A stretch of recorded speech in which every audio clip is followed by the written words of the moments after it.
Olá, pessoal, tudo bom? Estamos aqui em mais uma live diretamente do Grupo Geração de Excelência.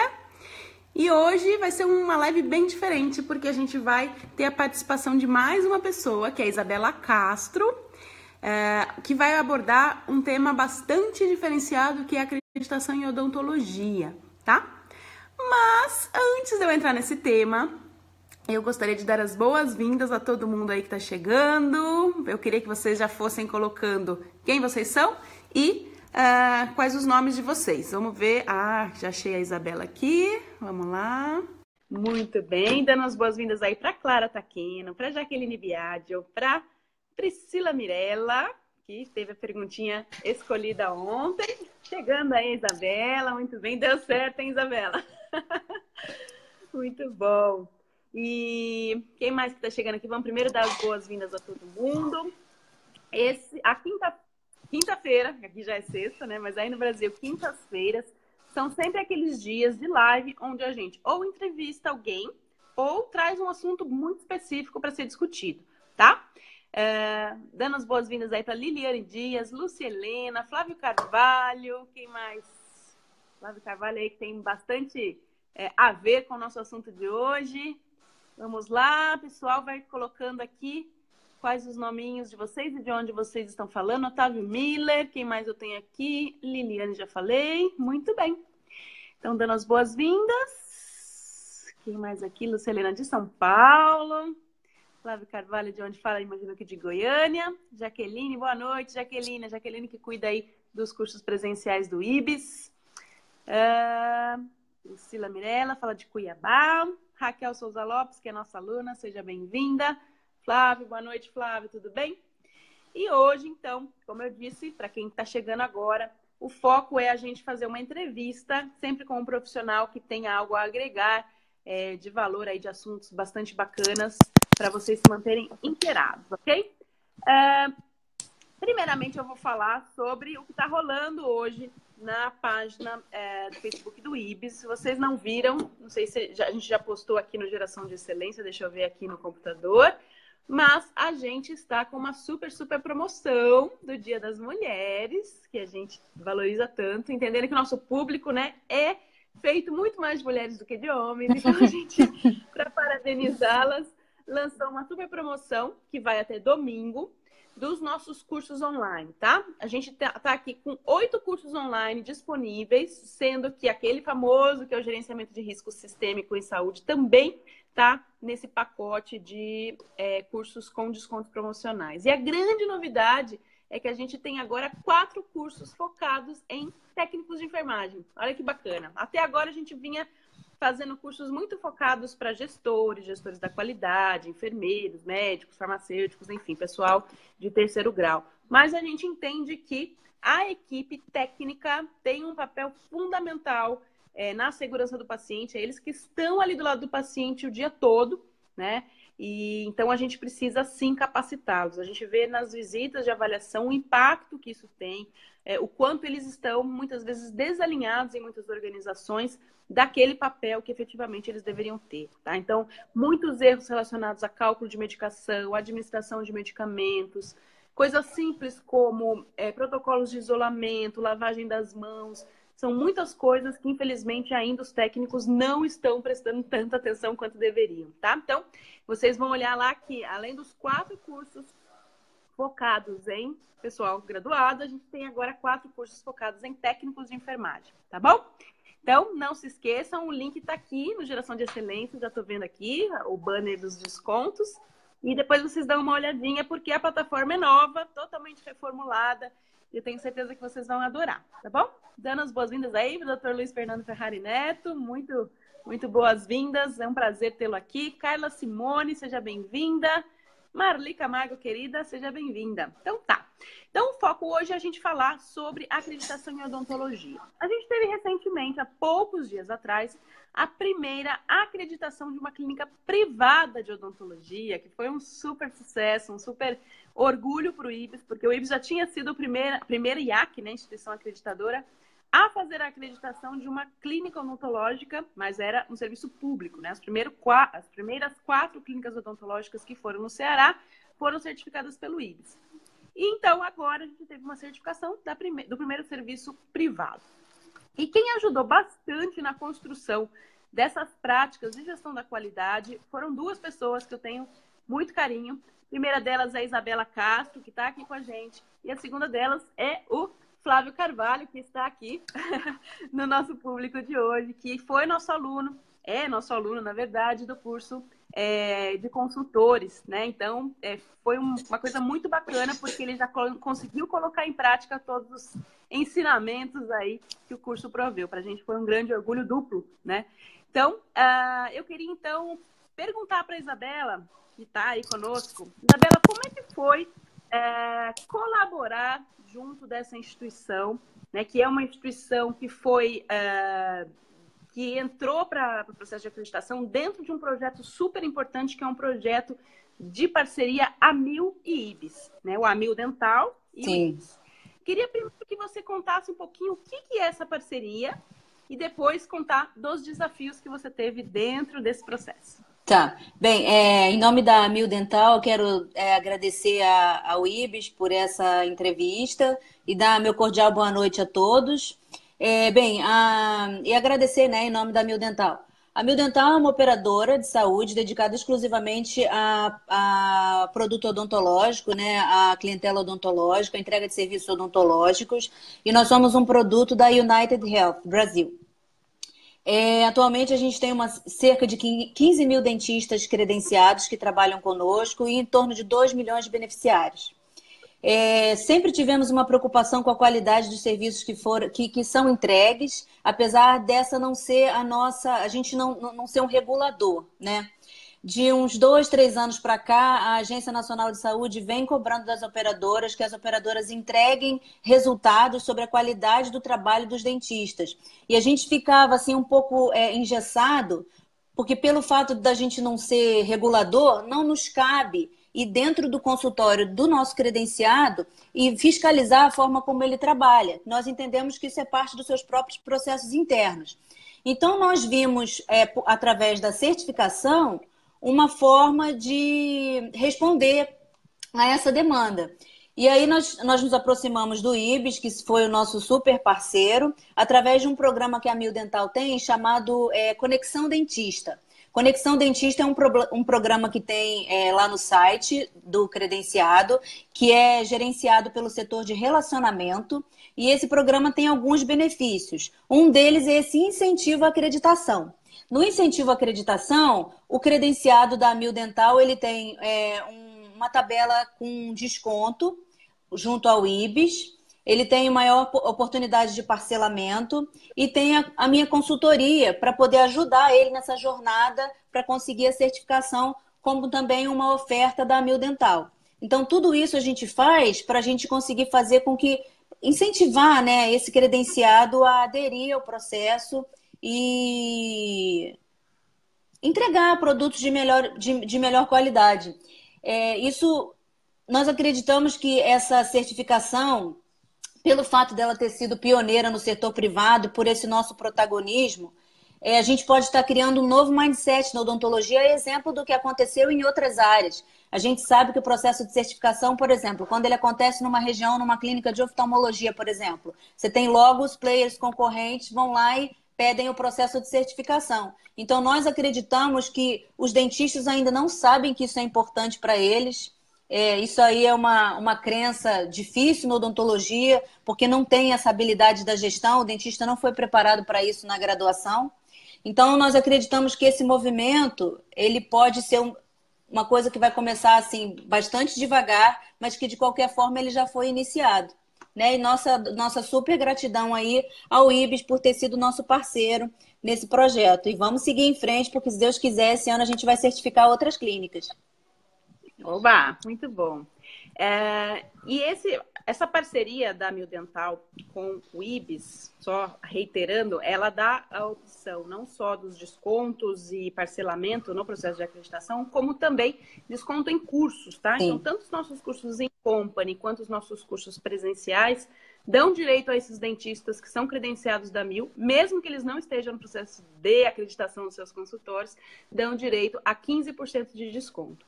Tá? Então, é uma parceria aí bem bacana e a gente está estimulando justamente os dentistas a entrarem nesse processo de gestão da qualidade, entendendo os vários riscos que a gente tem dentro de um consultório odontológico. Você poderia citar um pouquinho para a gente, Isabela, onde é que estão os principais pontos de risco aí na odonto?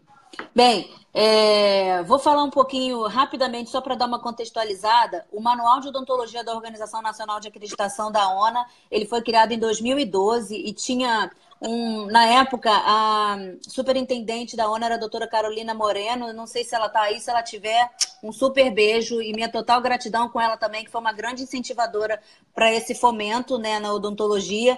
E eu lembro que na ONA, eles convocaram até uma reunião, porque botaram muita expectativa em cima desse manual e ele não, lamentavelmente, ele não teve uma boa aceitação pela comunidade odontológica, né? Então, eu acredito que, assim, todas as pessoas, a sociedade de uma forma geral, tanto dentistas quanto os pacientes, eles, quando pensam em risco, eles associam muito ao hospital, o que é uma coisa aceitável, porque a pessoa entra no hospital, ela vai ser invadida, se ela for para o centro cirúrgico, ela vai ser cortada, ela vai ser operada, enfim. Mas os consultórios odontológicos, eles também não são locais seguros. Se a gente for pensar em todos os procedimentos que são realizados em consultórios, o paciente recebe anestesia, ele faz cirurgia, alguns dentistas realizam sedação com presença de anestesista. Então, assim, existem realmente procedimentos em que o paciente é invadido numa perspectiva menos complexa do que o hospital, mas existe um grau de invasão. Então, existem alguns riscos, como, por exemplo, não ter um gerenciamento prévio correto no questionário de saúde, na anamnese, e prever algumas situações de saúde que requerem uma atenção melhor, como, por exemplo, prevenção de endocardite infecciosa, quais são os grupos que precisam de fazer a profilaxia antibiótica para paciente que tem risco de endocardite infecciosa, paciente com cardiopatia que precisa usar um anestésico diferente, paciente em uso de anticoagulante que tem uma perspectiva de sangramento maior. Dependendo desse risco de sangramento, precisa ter uma comunicação prévia com o médico assistente do paciente. Em muitos casos, a previsibilidade de sangramento é tão grande que é melhor você nem fazer ou então você internar para você ter um aporte maior de medidas hemostáticas. Pacientes em tratamento em oncologia, na linha oncológica, pacientes que fazem uso de bisfosfonato. Se a gente fizer uma extração dentária, uma exodontia, a gente pode startar um processo de osteonecrose dos maxilares. Paciente que está fazendo radioterapia em região de cabeça e pescoço, a mesma questão. Então, muitas coisas existem em consultório. Uma frase que eu falo assim de brincadeira é que Deus é brasileiro, mas ele também é dentista, porque a gente está realmente muito vulnerável e a gente, como não acordou para isso ainda, a gente recebe algum tipo de proteção. E quando o erro chega no paciente, o evento chega no paciente, aí é aquela hora que o dentista não sabe o que fazer realmente. Eu já passei por isso. Eu lembro de quando eu estava recém-formada, eu fraturei uma lima, que é um instrumental muito fininho, como se fosse uma agulha, que a gente usa para fazer tratamento endodôntico, para matar o nervinho no tratamento de canal, falando de uma forma bem clara, porque eu entendo que tem pessoas aqui que não são dentistas, a maioria. E eu lembro que eu fraturei uma lima no dente de uma senhora, no pré-molar inferior de uma senhora. Eu fiquei uma semana sem dormir, e aquilo poderia ter sido evitado se eu tivesse alguma expertise, se eu tivesse tido acesso a alguma leitura em relação a isso. Hoje em dia, quando isso acontece, muitas vezes o dentista, por não saber o que fazer, ele não oferece muito apoio para o paciente e aí a coisa acaba indo para a esfera legal, para processo judicial. E tanto quando a gente vai procurar na literatura, em odontologia, a gente tem muita coisa em revista de odontologia legal, Forensic Dentistry, mas a gente não tem relato de caso clínico em odontologia legal. Mas a gente tem pouca coisa produzida em termos de literatura que fale realmente assim, não, a segurança do paciente sob uma outra perspectiva, antes do dano acontecer. O que pode ser feito? A teoria do queijo suíço, enfim, tudo que já foi realizado para a medicina, que são nossas limitações que a gente ainda está a realizar. Que a gente, se Deus quiser, vai fazer. E fora essa questão do risco clínico direto, eu acho que também tem uma questão do risco não clínico, que muitas vezes passa desapercebido, que é a questão dos instrumentais, esterilização desses materiais, a questão da qualificação dos fornecedores, dos produtos que são utilizados, a questão da radiologia, né? A radiografia que é realizada e a própria proteção ocupacional desse dentista que muitas vezes é desprezada, é subestimada. Então, eu acho que tem muita coisa a ser melhorada. A gente aprendeu bastante com esses, na verdade, 5 processos de acreditação, fora os diagnósticos que a gente fez em outras organizações de odonto que ainda não foram para frente, mas a gente torce para que eles consigam. E, então não é fácil, a gente sabe que os desafios são enormes, enormes, enormes. E na prática, no dia a dia dessa cooperação que vocês fizeram, foi fácil, não foi fácil? Como é que foi o dia a dia de tentar auxiliar uma instituição privada a entrar nesse processo de gestão da qualidade? Acho que o maior desafio foi a gente conseguir o engajamento realmente do corpo clínico. E aí o corpo clínico não só dos dentistas, mas também do operacional, né? A técnica em saúde bucal, que é a TSB, que a gente pode fazer um comparativo com o auxiliar de enfermagem, a secretária da recepção, que a gente pode fazer um comparativo com a própria recepcionista do hospital, que também tem papéis fundamentais, não só em quem está realizando o cuidado diretamente.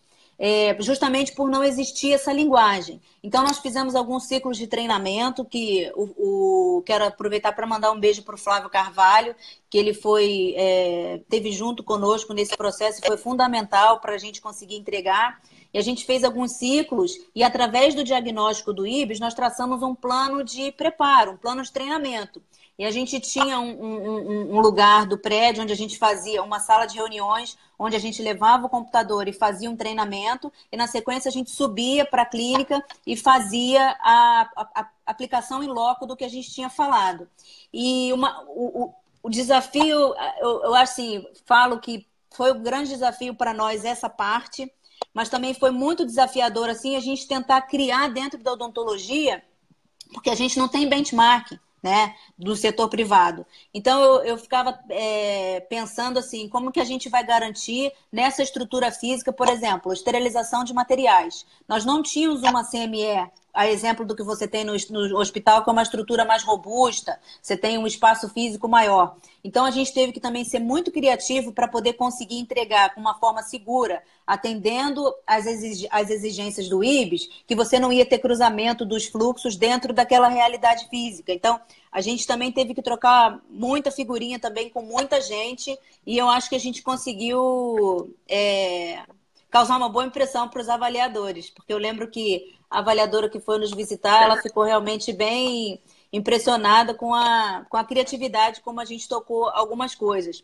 E o interessante disso tudo, assim, que apesar de todo esse desafio, a dentista responsável pela clínica, ela falou no final assim que ela sempre buscou esse tipo de trabalho e ela nunca tinha imaginado que a certificação ia trazer isso para ela.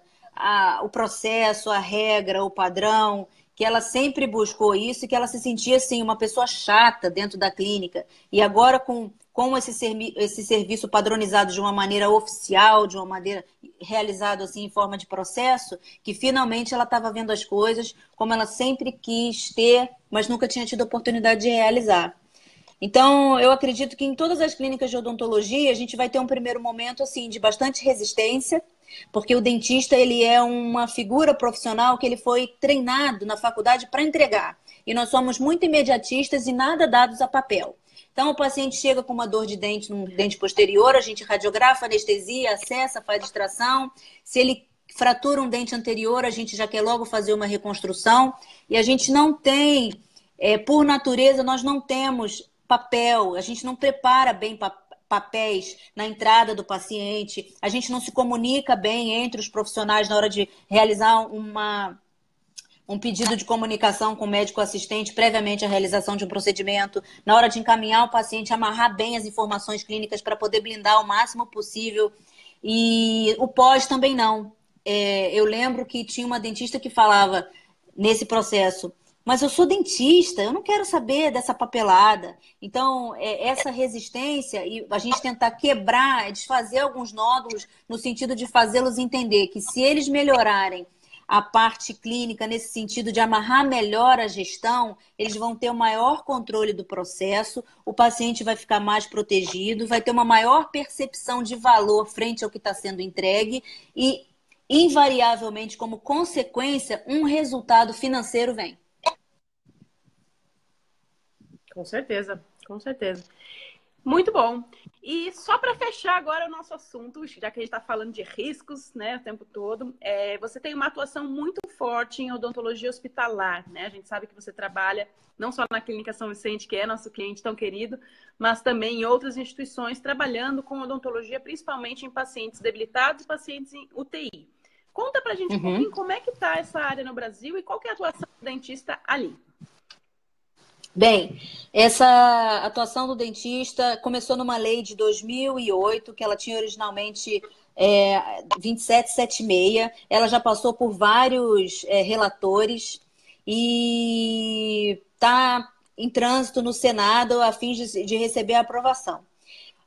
O papel do dentista dentro dessa lei é ele fazer o atendimento odontológico dentro da sua área de atuação. Muitas pessoas ficam com isso causa um pouco de estranheza em algumas pessoas. Falam assim, o que o dentista vai fazer lá? Porque a gente se condicionou a associar o dentista ao artesão habilidoso, né? Que realiza grandes reabilitações. O papel do dentista num centro de terapia intensiva é fazer, junto com a equipe multiprofissional, a prevenção da pneumonia associada à ventilação mecânica, no entendimento de que a boca, a cavidade oral, ela abriga uma grande comunidade microbiana, especialmente gram-negativa, e estudos já comprovaram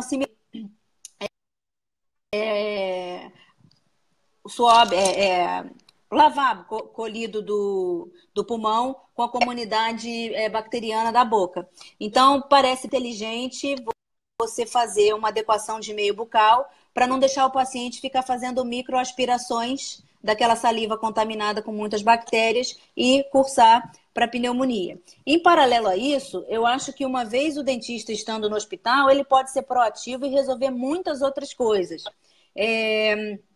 Por exemplo, na linha cirúrgica, se o dentista tiver um bom relacionamento com a diretoria do hospital e ele conseguir fechar algum contrato nesse sentido, os pacientes se beneficiam muito se eles tiverem uma avaliação pré-operatória, pelo menos com uma radiografia panorâmica e um laudo de um dentista clínico geral, que seja antes dele submeter a cirurgia. Algumas clínicas se beneficiam mais disso e tem isso de uma forma essa necessidade mais expressada. A cardiologia, por exemplo, por conta da endocardite infecciosa, da chance de endocardite infecciosa, a oncologia, fazer o preparo do paciente antes dele receber a terapia, porque bocas muito contaminadas, com muitas demandas por tratamento, elas cursam mais com mucosite, já foi comprovado na literatura, do que bocas bem cuidadas. E transplante. Paciente de transplante, por conta da imunossupressão que é necessária para não rejeitar a peça, muitas vezes o paciente tem muitas demandas que não foram tratadas ao longo da vida, só que aquilo está lá paradinho na boca, de uma forma silenciosa e crônica. No momento da imunossupressão, logo após o transplante, já aconteceu muitas vezes, eu tive uma experiência no CTI de transplante que aqueles processos agudizavam. E teve casos de você perder toda uma linha cirúrgica por conta de um problema dentário. Então, é uma coisa muito barata, é uma coisa muito simples. Você não precisa comprar um equipamento de alto custo, você não precisa ter uma estrutura altamente especializada. Você precisa de um profissional alinhado e com uma certa expertise nessa área e olhar a boca dessa pessoa e saber, bom, apresenta demanda, não apresenta demanda. Eu faria um comparativo com um risco cirúrgico, talvez, numa forma mais menos complexa, se assim eu posso chamar. Eu trabalhei bastante tempo com oncologia e inclusive com odontologia focada no paciente oncológico e acompanhei de perto quanto é o impacto positivo do odontologista na prevenção, né, da mucosite e o comparativo com pacientes que não tinham esse acompanhamento e o quanto eles acabam impactando no próprio tratamento, porque a própria mucosite não deixa com que eles façam continuidade aí das datas programadas da quimioterapia, né? Então, o impacto do odontologista realmente é muito grande. Agora, é nosso papel aqui como profissionais de saúde convencer os demais profissionais, as direções das instituições e os próprios dentistas, o que é o mais difícil, né, Isabela? Porque efetivamente eles têm que entrar nesse mundo da gestão de qualidade. Acho que esse é o maior sim. desafio. Você sabe, Muito Alexia, bem. posso fazer uma última observação? Além da própria questão da gente melhorar os resultados de pneumonia e melhorar o desfecho dos pacientes, óbvio, tem também uma questão assim mais subjetiva, assim, a boca era um lugar assim tão íntimo, tão íntimo, tão íntimo, que quando o paciente recebe, ele está lúcido, ele recebe a visita de um dentista à beira do leito, ele fica encantadíssimo. Ele fica, nossa, porque o dentista é uma coisa cara, na percepção de todos. Então ele fica, nossa, esse hospital aqui tem até dentista. O INTO aqui no Rio de Janeiro, eles fizeram uma pesquisa falando sobre acolhimento e a odontologia ficou só atrás da enfermagem dentro das profissões que mais foram responsáveis por eles se sentir acolhidos na ação. E eu classifico isso por essa coisa da boca ser um local íntimo. Você tocar a boca, conversar, prestar alguns esclarecimentos, o paciente se sente assim, realmente cuidado, amparado e acolhido. Com certeza. Muito bacana, muito legal, muitas coisas novas aí que a gente com certeza não sabia e que você trouxe aí como uma grande novidade. Isabela, mais uma vez, agradeço muito, muito a sua participação, o aceite do convite. Já era uma coisa que a gente estava pretendendo já há bastante tempo e casou da gente conseguir fazer essa entrevista hoje. Ficamos aí muito, muito contentes com a sua participação e, se Deus quiser, mais vezes a gente se encontra aqui e fora daqui para a gente falar de odontologia e acreditação em odontologia. Tá bom? Sempre à disposição. Beijo, gente. Obrigada aí obrigada pela participação de todos. A gente se vê. Tchau, tchau.